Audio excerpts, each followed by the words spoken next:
ഈശോയിൽ പ്രിയമുള്ളവരെ, ദൈവം നമുക്ക് നൽകിയ അനുഗ്രഹങ്ങളെ നന്ദിയോടെ സ്വീകരിക്കുക എന്നുള്ളതാണ് കർത്താവിനോട് നാം കാണിക്കുന്ന കൃതജ്ഞത. നന്ദിയുള്ളവരായി തീരുവാനും കൃപയിൽ വളരുവാനും ഈശോ നമ്മെ അനുഗ്രഹിക്കുന്നു. ഡിവൈൻ ബ്ലെസ്സിങ് എന്ന ഈ ശുശ്രൂഷ ഈശോ നൽകിയ അനുഗ്രഹങ്ങൾക്ക് നന്ദി പറഞ്ഞ് കർത്താവിനോട് ചേർന്ന് നിൽക്കുന്ന ഒരു ശുശ്രൂഷയാണ്. അനേകായിരങ്ങളിലേക്ക് ഈശോ ഒഴുക്കുന്ന അനുഗ്രഹം നമ്മുടെ ഓരോരുത്തരുടെയും വ്യക്തിജീവിതങ്ങളിൽ ഈ ശുശ്രൂഷയിലൂടെ ലഭിക്കുന്നുണ്ട്. കർത്താവിന് നന്ദി പറയാം. പരിശുദ്ധ ഗ്രന്ഥത്തിൽ സുഭാഷിതങ്ങളുടെ പുസ്തകം 28-ാം അധ്യായം 25-ാം തിരുവചനം, അത്യാഗ്രഹികൾ കലഹം ഇളക്കിവിടുന്നു, കർത്താവിൽ ആശ്രയിക്കുന്നവരാകട്ടെ ഐശ്വര്യം നേടും. അത്യാഗ്രഹികൾ കലഹം ഇളക്കിവിടുന്നു, കർത്താവിൽ ആശ്രയിക്കുന്നവനാകട്ടെ ഐശ്വര്യം നേടുന്നു. പ്രിയപ്പെട്ടവരെ, അത്യാഗ്രഹം, മൂലഭാവമായ അത്യാഗ്രഹം പല തിന്മകളുടെയും അടിസ്ഥാന കാരണമാണ്. അത് കലഹമുണ്ടാക്കുന്നു, അസ്വസ്ഥതയുണ്ടാക്കുന്നു, പ്രശ്നങ്ങൾ സൃഷ്ടിക്കുന്നു. എന്നാൽ ദൈവത്തിൽ ആശ്രയിക്കുന്ന ഒരു വ്യക്തിക്ക് അത് ഐശ്വര്യവും കൃപയുമായി തീരുന്നു. കർത്താവിൽ ആശ്രയിക്കുന്നവർക്ക് ഐശ്വര്യമുണ്ടാവും. അപ്പോൾ നമ്മുടെ ജീവിതത്തിൽ ഐശ്വര്യമാണ് നമുക്ക് വേണ്ടത്. കർത്താവ് നൽകുന്ന അനുഗ്രഹമാണ് നമുക്ക് വേണ്ടത്. എളിമപ്പെട്ട് കൃപയിലേക്ക് നമുക്ക് കടന്നു വരാം. നാം സ്വീകരിച്ച വചനങ്ങളെല്ലാം നമ്മുടെ ജീവിതത്തിൽ എളിമയിലായിരിക്കുവാനായി അനുഗ്രഹിക്കട്ടെ. ഓരോ ദിവസവും കർത്താവിനോട് ചേർന്ന് നിൽക്കുവാനുള്ള അനുഗ്രഹം നമുക്ക് യാചിക്കാം. ഈശോ നമ്മെ എല്ലാവരെയും അനുഗ്രഹിക്കട്ടെ. കർത്താവിൻ്റെ വചനം നമ്മിൽ നിറയട്ടെ. Praise the Lord. ഹല്ലേലൂയ.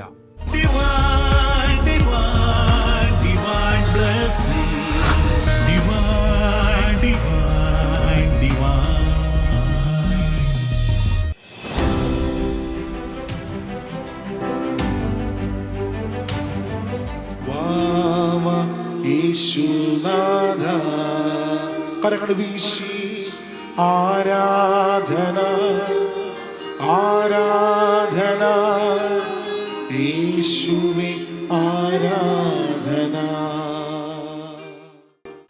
ഈ ലോകം, പാപം, ദുശ്ശീലങ്ങൾ, ശരീരത്തിൽ ചെയ്യുന്ന പാപങ്ങൾ, മദ്യം, പുകവലി, പൊടിവലി, മുറുക്ക്, മയക്കുമരുന്ന്, പാൻപരാഗാൻസ് ശരീരത്തിലെ പാപങ്ങളാണ്. അത് ഉപേക്ഷിക്കുക. അശുദ്ധി, അനുസരണക്കേട്, വിശ്വാസക്കുറവ്, പ്രാർത്ഥനയില്ലായ്മ, പാപകരമായ കൂട്ടുകെട്ടുകൾ, ഇതൊക്കെ താഴ്വാരങ്ങളാണ്. ഉപേക്ഷിക്കാൻ തീരുമാനമെടുക്കുക. വിശ്വാസ ജീവിതമുണ്ടോ? പ്രാർത്ഥനാ ജീവിതം ചിന്തിക്കുക. ദൈവമേ, പാപമേച്ചു പറയാൻ നല്ലൊരു മനസ്സെനിക്ക് തരണേ. ഒരു പ്രതിജ്ഞ എടുക്ക്. ഇന്ന് ഞാൻ ആത്മാർത്ഥമായിട്ട് നല്ലൊരു കുമ്പസാരം നടത്തും. ആത്മാർത്ഥമായി നല്ലൊരു കുമ്പസാരം ഇന്ന് ഞാൻ നടത്തും.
ഇന്ന്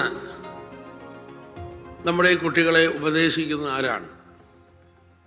പണ്ട് നമ്മുടെ കുട്ടികളെ ഉപദേശിക്കുന്നത് ജ്യേഷ്ഠ സഹോദരങ്ങളുണ്ടെങ്കിൽ അവരുപദേശിക്കും, മാതാപിതാക്കന്മാർ ഉപദേശിക്കും, ഗ്രാൻഡ് ഫാദറും ഗ്രാൻഡ് മദറൊക്കെ ഉണ്ടെങ്കിൽ അവരുപദേശിക്കും. വീടിന് വെളിയിൽ ഗുരുഭൂതന്മാർ വൈദികർ, സിസ്റ്റേഴ്സ് ഇവരൊക്കെ ഉപദേശിക്കും. ഈ ഉപദേശങ്ങളെല്ലാം തമ്മിൽ ഒന്നൊന്നിനോട് ചേർന്ന് നിൽക്കുന്നതും ഒന്നൊന്നിനെ വിശദീകരിക്കുന്നവയുമാണ്. എന്നാൽ ഇന്ന് നമ്മുടെ കുട്ടികൾക്ക് ഉപദേശം കൊടുക്കുന്ന ആരാണ്? അവിടെ കയ്യിലിരിക്കുന്ന മൊബൈൽ ഫോണാണ്. അപ്പോൾ അതിലൂടെ പലതുമൊക്കെ പ്രകടിപ്പിക്കുന്ന ചില ഞരമ്പ് രോഗികളാണ് നമ്മുടെ പല കുട്ടികളെയും ഇന്ന് ഉപദേശിച്ചുകൊണ്ടിരിക്കുന്നത്. അപ്പോൾ അതിൻ്റെ റിസൾട്ട് എന്തായിരിക്കും? നിങ്ങൾ നിങ്ങളുടെ കുടുംബത്തിൽ ഇപ്പോൾ അത് അനുഭവിക്കുന്നുണ്ട്. നിങ്ങൾ പറയുന്നത് കുട്ടികൾക്ക് മനസ്സിലാകുന്നില്ല, പിള്ളേർ പറയുന്നത് നിങ്ങൾക്ക് മനസ്സിലാകുന്നില്ല. തന്നെയല്ല, ഈ മൊബൈൽ ഫോണിലൂടെയൊക്കെ വരുന്ന പലതും പരസ്പര വിരുദ്ധമായിട്ടുള്ള നിർദ്ദേശങ്ങളാണ്. അതൊരിക്കലും ഈ കുട്ടികളെ വളർത്തുന്നില്ല. അങ്ങനെ ഒത്തിരി തെറ്റായ ആശയങ്ങൾ ഈ കുട്ടികളുടെ തലയിലേക്ക് അവരറിയാതെ തന്നെ അടിച്ചു കയറിയിട്ടുണ്ട്. ഇന്ന്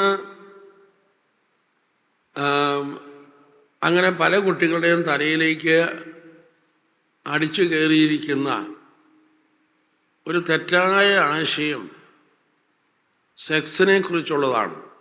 ഹല്ലേലൂയ.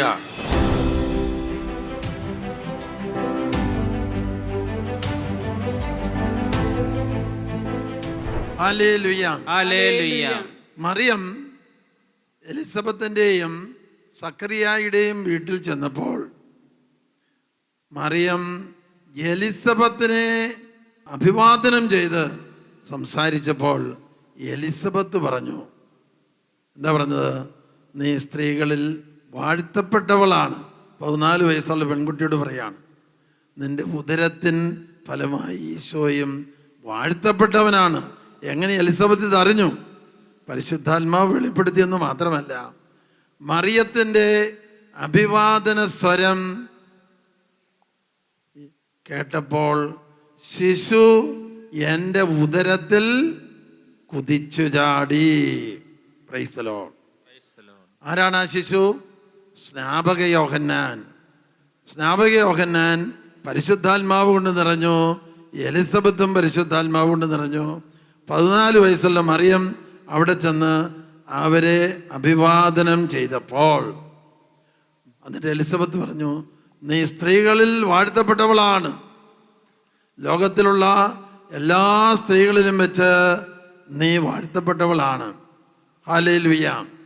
യേശുവേ നന്ദി. യേശുവേ നന്ദി. ഗബ്രിയേൽ മാലാഖ പറഞ്ഞ വചനവും എലിസബത്ത് പറഞ്ഞ വചനവും രണ്ടും ദൈവവചനമാണ്. അത് കൂട്ടിച്ചേർത്താണ് നന്മ നിറഞ്ഞ മറിയമേ സുസ്തി എന്ന നമസ്കാരം ഉണ്ടാക്കിയിരിക്കുന്നത്. ഹല്ലേലൂയ. എൻ്റെ പേര് ജോമൻ. ഞാൻ ഇടുക്കി കട്ടപ്പനയിൽ നിന്ന് വരുന്നു. എൻ്റെ അനിയന് ജന്മന കാലിന് വൈകല്യമുള്ള ആളായിരുന്നു. ഇവിടെ ധ്യാനം കൂടിയപ്പോൾ ഫാദർ നായിക്കമ്പറമ്പിലച്ചൻ അത് സുഖപ്പെടുമെന്ന് പറഞ്ഞു. ധ്യാനത്തിൻ്റെ 4-ാം ദിവസമായപ്പോൾ പൂർണ്ണമായിട്ട് കാലിൻ്റെ മുടന്ത് മാറിയിട്ട് നല്ലതുപോലെ നടക്കാനായി. ഇപ്പോൾ 20 വർഷമായിട്ട് അനിയന് യാതൊരു കുഴപ്പമില്ലാതെ നല്ലതുപോലെ നടക്കുന്നുണ്ട്. ഇത്ര അനുഗ്രഹം ചെയ്തു തന്ന നല്ല ദൈവത്തിന് നന്ദി പറയുന്നു.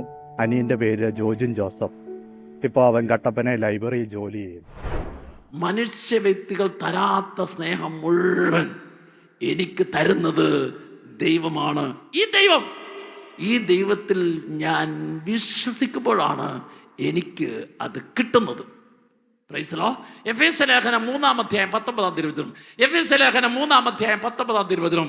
അറിവിനെ അതിശയിക്കുന്ന ക്രിസ്തുവിന്റെ സ്നേഹം, അറിവിനെ അതിശയിക്കുന്ന, ബുദ്ധിയെ അതിശയിക്കുന്ന, നിന്റെ ചിന്തയെ അതിശയിക്കുന്ന ക്രിസ്തുവിന്റെ സ്നേഹം ഗ്രഹിക്കാനും അതുവഴി ദൈവത്തിന്റെ സമ്പൂർണതയാൽ നിറയാനും ഇടയാകട്ടെ. Hallelujah, hallelujah. ഇനി എന്താണ് ദൈവം?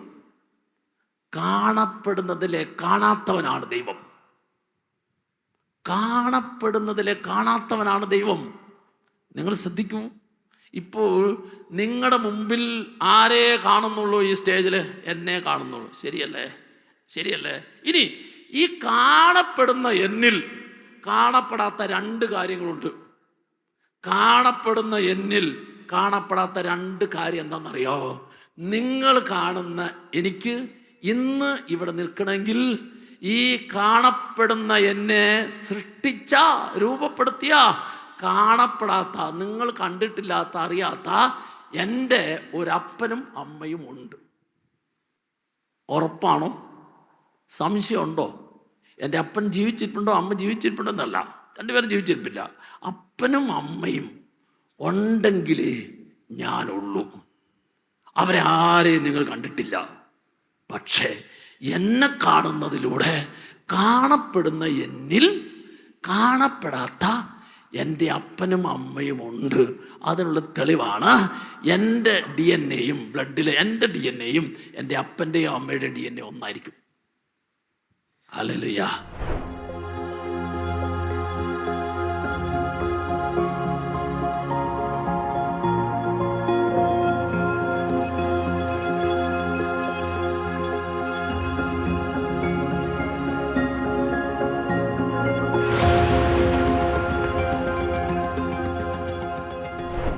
എൻ്റെ പേര് സിസ്റ്റർ റീന. ഞാൻ ബാംഗ്ലൂരിൽ നിന്ന് വരുന്നു. എനിക്ക് വളരെ സന്തോഷം തോന്നുന്നുണ്ട് റിട്രീറ്റ് അറ്റൻഡ് ചെയ്തതിൽ. ഇതിപ്പോൾ 3-ാമത്തെ പ്രാവശ്യമാണ് ഞാൻ അറ്റൻഡ് ചെയ്യുന്നത്. ഇപ്രാവശ്യം എനിക്ക് ഒത്തിരി സന്തോഷം തോന്നുന്നുണ്ട്. പിന്നെ അറിയാത്ത കാര്യങ്ങൾ ഒത്തിരി ഞാൻ അറിഞ്ഞു. കേട്ടതായിരിക്കും, പക്ഷേ ഇപ്രാവശ്യം എന്നെ ഒത്തിരി അത് ടച്ച് ചെയ്തു. പ്രത്യേകിച്ച് വചനത്തെക്കുറിച്ച് പറഞ്ഞത് എനിക്ക് ഒത്തിരി ടച്ച് ചെയ്തിട്ടുണ്ട്. ഞാനത് പ്രാക്ടീസ് ചെയ്യാൻ ശ്രമിക്കും.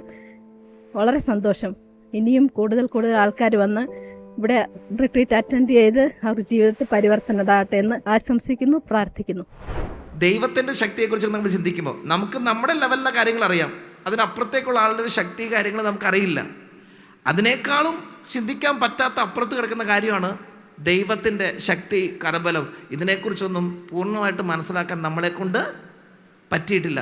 എന്നാലും നമ്മൾ നമ്മുടെ ബുദ്ധിയിലിട്ടാണ് ദൈവത്തെ അളന്നുകൊണ്ടിരിക്കുന്നത്. പ്രിയമുള്ളവരെ, ആരൊക്കെ ദൈവത്തിന് പൂർണ്ണമായിട്ട് ദൈവത്തെ വിശ്വസിച്ച് വിട്ടുകൊടുക്കാൻ തുടങ്ങിയോ അവരൊക്കെ ജീവിതത്തിൽ വലിയ കൃപയും അനുഗ്രഹവും തിരിച്ചറിയാൻ തുടങ്ങും. നമ്മുടെ കുഴപ്പം നമ്മളെപ്പോഴും ഒരു അകലിട്ടാണ് നിൽക്കുന്നത്. ദൈവത്തെ ഈ മനുഷ്യൻ്റെ ബുദ്ധിയിലിട്ടുകൊണ്ട് നമുക്ക് വിശ്വാസമൊക്കെ ഉണ്ട് ബുദ്ധിയുടെ തലത്തിൽ, ആക്കെ ദൈവം ശക്തനാണ് എല്ലാം. പക്ഷേ എന്നാലും നമ്മുടെ ജീവിതത്തിൽ ഒരു പ്രതിസന്ധി വന്നു കഴിയുമ്പോൾ നമ്മളിതൊന്നും വിശ്വസിക്കില്ല. നമ്മളൊക്കെ കിടുകിട വിറയ്ക്കാൻ തുടങ്ങും. Praise the Lord. ഹല്ലേലൂയ.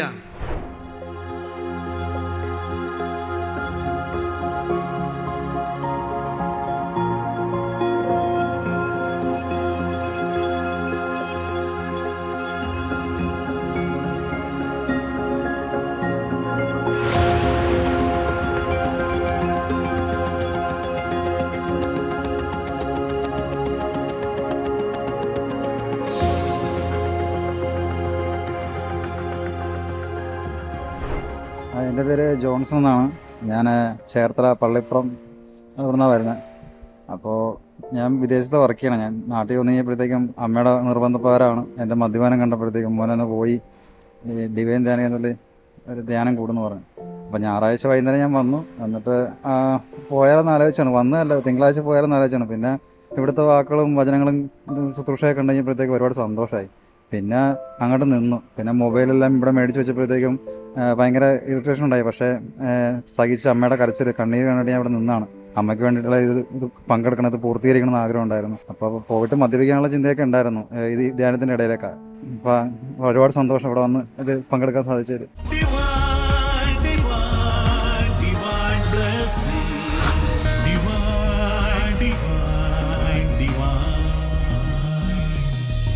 എൻ്റെ പേര് മോഹൻകുമാർ. വരുന്നത് നെടുമങ്ങാട് നിന്നാണ്, തിരുവനന്തപുരം. ഇവിടെ വന്ന് നല്ല അനുഭവമാണ് ലഭിച്ചത്. നന്നായി വചനം വായിക്കുന്നതിനും പഠിക്കുന്നതിനും അത് ഹൃദയത്തിൽ സൂക്ഷിക്കുന്നതിനും നല്ല അനുഭവം എനിക്കുണ്ടായി.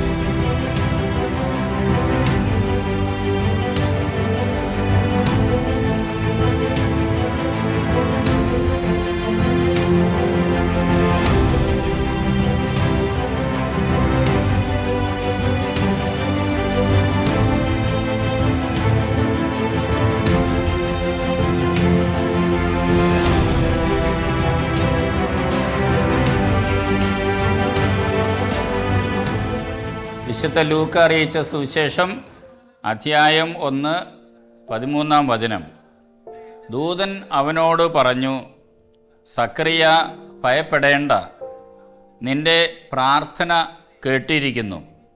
നിന്റെ ഭാര്യ എലിസബത്തിൽ നിനക്ക് ഒരു പുത്രൻ ജനിക്കും.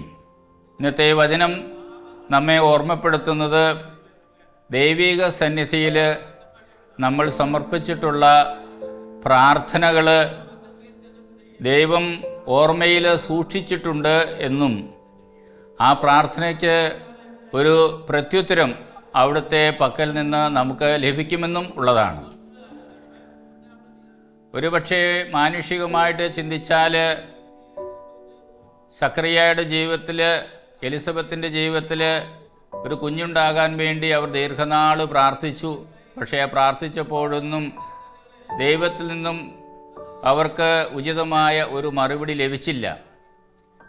അവർ ആ കാര്യം മറന്നുപോയെങ്കിലും ദൈവം തൻ്റെ സമയമായപ്പോൾ സക്കറിയായുടെ ദൂതൻ വഴി അരുളി ചെയ്യുകയാണ്, നിൻ്റെ പ്രാർത്ഥന കേട്ടിരിക്കുന്നുവെന്നും. നമ്മുടെ ജീവിതത്തിൽ നമ്മുടെ കഴിവുകളും നമ്മുടെ ആരോഗ്യവും നമ്മുടെ സാധ്യതകളും എല്ലാം അവസാനിച്ചു എന്ന് നമ്മൾ വിചാരിക്കുന്ന സമയത്താണ് ചിലപ്പോൾ ദൈവം കടന്നു വന്ന് പ്രവർത്തിക്കാറുള്ളത്. ഇതാണ് നമ്മൾ മനസ്സിലാക്കേണ്ടത്. പ്രിയമുള്ളവരെ, നമ്മുടെ പ്രാർത്ഥന ഒരിക്കലും ദൈവിക സന്നിധിയിൽ പാഴായി പോകുകയില്ല എന്നതിൻ്റെ ഏറ്റവും നല്ല ഉദാഹരണമാണ് ദൂതൻ വഴി സക്കറിയായ്ക്ക് ദൈവം നൽകിയ വലിയ സന്ദേശം. നിൻ്റെ പ്രാർത്ഥന കേട്ടിരിക്കുന്നു, നിനക്ക് ഒരു പുത്രൻ ജനിക്കാൻ പോകുന്നു എന്ന്. ഒരിക്കലും നമ്മെ കൈവിടാത്ത, നിരന്തരം കൂടെ നിൽക്കുന്ന, നമ്മുടെ പ്രാർത്ഥനയ്ക്ക് ദൈവികമായ രീതിയിൽ ഉത്തരം നൽകുന്ന അവിടുത്തെ കാരുണ്യത്തിൻ്റെയും സ്നേഹത്തിൻ്റെയും മുൻപിൽ തലകുനിച്ച് ജീവിക്കാൻ നമുക്ക് സാധിക്കട്ടെ. എല്ലാവിധ നന്മകളും ആശംസകളും നേരുന്നു. ദൈവം അനുഗ്രഹിക്കട്ടെ.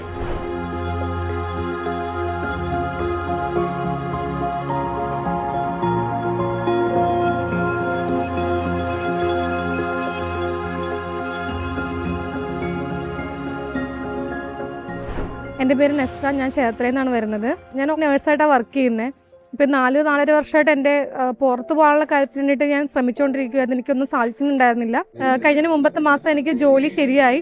അപ്പോൾ അതിനുശേഷം ഞാൻ അവിടെ നിന്ന് റിസൈൻ ചെയ്ത് ഇറങ്ങി. ഞാൻ അമൃതയിലാണ് വർക്ക് ചെയ്തിരുന്നത്. അവിടെ നിന്ന് ഇറങ്ങിക്കഴിഞ്ഞ ശേഷം എൻ്റെ അമ്മ പറഞ്ഞു ഒരു നവീകരണത്തിന് വേണ്ടി ഒരു ധ്യാനം കൂടെ കൂടാൻ. അങ്ങനെ ഞാൻ ഇവിടെ ഡിവൈനിൽ വന്നത്. ഡിവൈനിൽ വന്നെന്ന് പറഞ്ഞാൽ എനിക്ക് ഭയങ്കര പുതിയൊരു അനുഭവമാണ് ഉണ്ടായത്. കാര്യം പ്രത്യേകിച്ച് ഇന്നലത്തെ ആന്തരിക സൗഖ്യ ധ്യാനത്തിലൂടെ നമുക്കുണ്ടായിരുന്ന എന്തെങ്കിലും ബുദ്ധിമുട്ടുകൾ, ശാരീരികമായ എന്തെങ്കിലും ബുദ്ധിമുട്ടുണ്ടെങ്കിൽ അതൊക്കെ മാറുമെന്ന് ഈശോ പറഞ്ഞു. അതിലൂടെ നല്ലൊരു ഉണർവും നമുക്ക് ആണെങ്കിൽ ആരോഗ്യത്തിനുള്ള പ്രശ്നങ്ങളെല്ലാം മാറിയ പോലെ എനിക്കൊരു ഫീലിംഗ് ഉണ്ടായിട്ടുണ്ട്.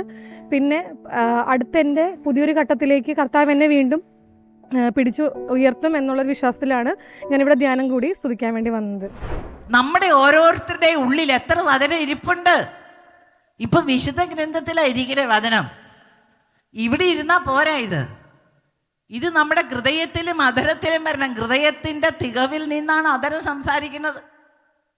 അപ്പോൾ ഒരു അപ്പൻ്റെ ഹൃദയത്തിൽ 60 വയസ്സായ അപ്പൻ്റെ ഹൃദയത്തിൽ 60 വചനം എങ്കിലും, 60 വയസ്സായ ഒരു അമ്മയുടെ ഉള്ളിൽ 60 വചനമെങ്കിലും ഉണ്ടോ? ഇല്ലെങ്കിൽ ഈശോയുടെ കണ്ണടയ്ക്ക്, ഈശോയുടെ സാന്നിധ്യവും സാമീപ്യവും സ്നേഹവും കൃപയും ഇവിടെ നിറഞ്ഞു നിൽപ്പുണ്ട്. മാപ്പ് ചോദിക്കും.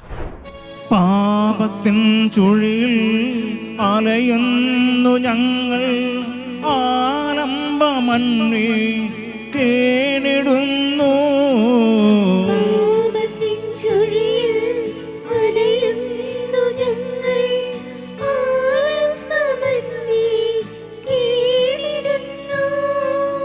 തൃക്കരം നീട്ടി ശാന്തി തന്നാട്ടിൽ ആനയിക്കൂ ഞങ്ങളെ, ആനയിക്കൂ ഞങ്ങളെ. നിങ്ങൾ ആരും ശ്രദ്ധിക്കാത്തൊരു കാര്യം, ഞാനും നിങ്ങളുമൊക്കെ ഭക്ഷണം കഴിക്കാൻ പോകുന്ന ആ ഭക്ഷണശാലയുടെ മതിലിൽ എഴുതി വച്ചിട്ടുണ്ട്. അതിങ്ങനെയാണ് എഴുതിയത്: നിങ്ങളെ വിളിച്ചവൻ പരിശുദ്ധനായിരിക്കുന്നത് പോലെ എല്ലാ പ്രവൃത്തികളിലും നിങ്ങളും പരിശുദ്ധനായിരിക്കും. എന്നോട് പറയണതാ കർത്താവ്, നിങ്ങളോട് പറയുന്നതാ കർത്താവ്. എൻ്റെ പേര് ലിജി എന്നാണ്. ഞാൻ ഒരുപാട് സങ്കടത്തോടെയാണ് ഇങ്ങോട്ട് വന്നത്. പക്ഷെ വന്നതിൻ്റെ പിറ്റേ ദിവസം തന്നെ എനിക്ക് ഒരുപാട് സൗഖ്യം കിട്ടി. ഇപ്പോൾ പരിശുദ്ധാത്മാവിൽ നിറയാനും ഒരുപാട് സന്തോഷത്തോടെ പോകാനും ആയിട്ട് എനിക്ക് ഭാഗ്യം ലഭിച്ചു. യേശുവേ നന്ദി. ഹല്ലേലൂയ. അങ്ങനെയാണെങ്കിൽ ഗലാത്യ 5:22-23 നമ്മൾ വായിക്കും, പരിശുദ്ധാത്മാവിൻ്റെ ഫലമാണ് സമാധാനവും സന്തോഷവും. Praise the Lord. അപ്പോൾ ദൈവരാജ്യം എന്നാൽ പരിശുദ്ധാത്മാവിലുള്ള ജീവിതം. ദൈവരാജ്യം ഈസ് ഈക്വൽ ടു പരിശുദ്ധാത്മാവിലുള്ള ജീവിതം. ആദ്യം നിങ്ങൾ പരിശുദ്ധാത്മാവിന് വേണ്ടി പ്രാർത്ഥിച്ചു കൊള്ളുക.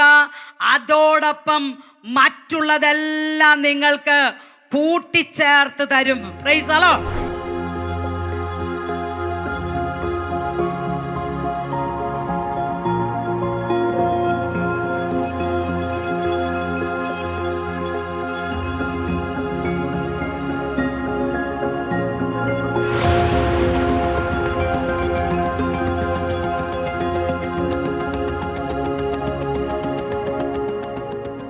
എൻ്റെ പേര് ഷാജൻ. ഞാൻ കോഴിക്കോട് ജില്ലയിൽ നിന്നാണ് വരുന്നത്.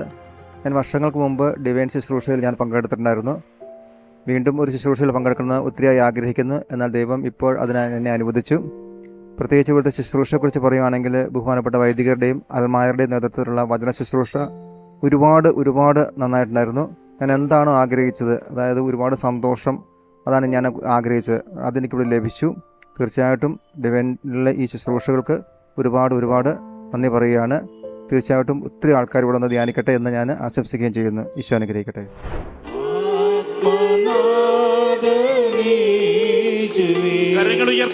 ആരാധന ആരാധന ദൈവമേ ആരാധന. കരങ്ങൾ വീശി ആരാധന ആരാധന. എൻ്റെ രോഗങ്ങൾ ഇതാ നീങ്ങിപ്പോകുന്നു. എൻ്റെ രോഗങ്ങളെ അവിടുന്ന് ശാസിക്കുന്നു. അവിടുന്ന് പത്രോസിൻ്റെ ഭവനത്തിൽ വന്നു. പത്രോസിൻ്റെ അമ്മായിയമ്മയുടെ പനിയെ അവൻ ശാസിച്ചു. പനി അവളെ വിട്ടുപോയി. നമ്മുടെ രോഗങ്ങളെ അവൻ ശാസിക്കുന്നു. യേശുവിതാ നമ്മുടെ ഇടയിൽ ഇസ്രായേലിലൂടെ കടന്നുപോയ സംഹാരദൂതനെ പോലെ ഇതാ അവിടുന്ന് നമ്മുടെ മധ്യത്തിൽ എൻ്റെ തൊട്ടടുത്തുണ്ട്. എന്നെ അവിടുന്ന് സ്പർശിക്കുന്നു. അവൻ്റെ മുറിവേറ്റ ആണിപ്പഴുതുള്ള കരങ്ങൾ എൻ്റെ ശിരസിൽ വയ്ക്കുന്നു, അല്ലെങ്കിൽ എൻ്റെ രോഗമുള്ള ഭാഗത്ത് വയ്ക്കുന്നു. മർക്കോസ് 1:46 ശരീരം മുഴുവൻ വ്രണങ്ങൾ കൊണ്ട് നിറഞ്ഞ ഒരു കുഷ്ഠരോഗി, അവൻ്റെ നിലവിളി കേട്ട് യേശു അവൻ്റെ അടുത്ത് ചെന്നു. അവൻ്റെ വ്രണങ്ങളിൽ തൻ്റെ വിരൽ തൊട്ടു. ആ നിമിഷം തന്നെ കുഷ്ഠം വിട്ടുപോയി. അവൻ എന്നെ തൊടുന്ന സമയമാണ്. Hallelujah hallelujah hallelujah. യേശുവേ യേശുവേ കരുണ തോന്നണമേ, കരുണ തോന്നണേ, എന്നിൽ അലിവു തോന്നണേ. രോഗിയാണു ഞാൻ നാഥ, സൗഖ്യമേകണേ. കരുണ തോന്നണമേ.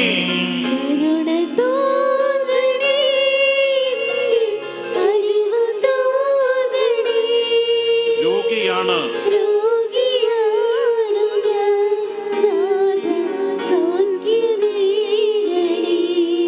Hallelujah hallelujah.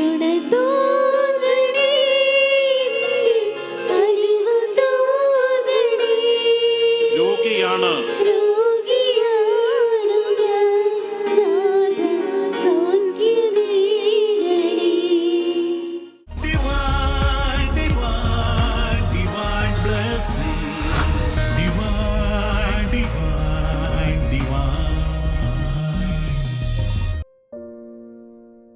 ഈശോയിൽ ഏറ്റവും സ്നേഹം നിറഞ്ഞ സഹോദരി സഹോദരന്മാരെ, യാക്കോബ് ശ്ലീഹ എഴുതിയ ലേഖനത്തിൻ്റെ 4-ാം അധ്യായത്തിൻ്റെ 8-ാം തിരുവചനത്തിൽ നമ്മളിങ്ങനെയാണ് വായിക്കുന്നത്: ദൈവത്തോട് ചേർന്ന് നിൽക്കുവിൻ, അവിടുന്ന് നിങ്ങളോടും ചേർന്ന് നിൽക്കും. ദൈവത്തോട് ചേർന്ന് നിൽക്കുന്ന ജീവിതം, അതാണ് അനുഗ്രഹത്തിൻ്റെ ജീവിതം, സന്തോഷത്തിൻ്റെ ജീവിതം, ആനന്ദത്തിൻ്റെ ജീവിതം. ഈ ഒരാഴ്ച കർത്താവിൻ്റെ വചനം കേട്ട് ആ വചനത്തിലൂടെ ഇന്നലകളിലെ തെറ്റുകൾ, കുറ്റങ്ങൾ, കുറവുകൾ, പാപങ്ങൾ, ദുശീലങ്ങൾ മുഴുവൻ നിന്നോടുള്ള സ്നേഹത്തെ പ്രതി ഈശോ അത് കഴുകി നിന്നെ വിശുദ്ധീകരിച്ച് നിന്നെ ഒരു പുതിയ വ്യക്തിയാക്കി. ഈ ധ്യാനത്തിലൂടെ പുതിയ വ്യക്തികളായി മാറിയ നമ്മളോട് ഓരോരുത്തരോടും ദൈവത്തിൻ്റെ വചനം പറയുന്നത്, ഇനിയെന്നും നിങ്ങൾ കർത്താവിനോട് ചേർന്ന് നിൽക്കുവിൻ. നമുക്കറിയാം, നമ്മുടെ ജീവിതത്തിലെ ഏത് വിജയത്തിൻ്റെ പിന്നിലും ദൈവം ആ വിജയത്തിൻ്റെ പിന്നിലെ കരം. ദൈവത്തോട് ചേർന്ന് നിൽക്കുന്ന വഴിയായിട്ടാണ് ആ വിജയം നമുക്ക് കിട്ടുക. ഇനിയുള്ള നാളുകളിലെല്ലാം എപ്പോഴും ദൈവത്തോട് ചേർന്ന് നിൽക്കണം. ദൈവത്തോട് ചേർന്ന് നിൽക്കുന്ന ഒരു മനുഷ്യ വ്യക്തിയായി മാറുക, അതാണ് മനുഷ്യൻ്റെ ജീവിതത്തിലെ ഏറ്റവും വലിയ ആനന്ദം. അപ്പം ഈ ആനന്ദം അനുഭവിച്ചുകൊണ്ട് ഇനിയുള്ള നാളുകളിലെല്ലാം ദൈവത്തോട് ചേർന്ന് നിൽക്കണം. ഇങ്ങനെ ദൈവത്തോട് ചേർന്ന് നിൽക്കുന്ന നിന്നെ കണ്ടുകൊണ്ട് ഇനി അനേകർ ഓരോ ആഴ്ചയിലും ധ്യാനത്തിനായിട്ട് ഡിവൈൻ ധ്യാന കേന്ദ്രത്തിൽ വേണം. നമുക്കറിയാം, എല്ലാ ആഴ്ചകളിലും 7 ഭാഷകളുള്ള ധ്യാനം നടക്കുന്ന ലോകത്തിലെ ഒരേ ഒരു സ്ഥലമാണ് ഡിവൈൻ ധ്യാന കേന്ദ്രം. ഈ ധ്യാന കേന്ദ്രത്തിലേക്ക് മലയാള വിഭാഗത്തിലെ ധ്യാനത്തിൽ ഈ ആഴ്ചയിൽ ധ്യാനിച്ച് പോകുന്ന നിങ്ങൾ ഓരോരുത്തരും നിങ്ങളുടെ ഇനിയുള്ള നാളുകളിൽ ഓരോ ആഴ്ചയിലും ഡിവൈൻ ധ്യാന കേന്ദ്രത്തിലേക്ക് എത്ര വ്യക്തികളെ പറഞ്ഞുവിടാനായിട്ട് സാധിക്കുന്നു. ഇങ്ങനെ നിങ്ങളിലൂടെ അനേകരെ ദൈവത്തിൻ്റെ ഈ ആലയത്തിലേക്ക് പറഞ്ഞു വിടുന്നത്, അത് ദൈവത്തോട് ചേർന്ന് നിൽക്കുന്ന വ്യക്തിയാണ് നീ എന്നുള്ളതിൻ്റെ ഏറ്റവും പ്രകടമായിട്ടുള്ളൊരു അടയാളമാണ്. ഈശോ നമ്മളിലൂടെ അനേകം അത്ഭുതങ്ങളും അടയാളങ്ങളും പ്രവർത്തിക്കട്ടെ. അതിനുള്ള ശക്തിയും അനുഗ്രഹം എല്ലാം ലഭിക്കുന്നതിന് പ്രത്യേകമായിട്ട് നമുക്ക് ആഗ്രഹിക്കുകയും പ്രാർത്ഥിക്കുകയും ചെയ്യാം. എല്ലാവരിലേക്കും ദൈവത്തിൻ്റെ അനുഗ്രഹം കർത്താവ് വർഷിക്കും. Praise the Lord.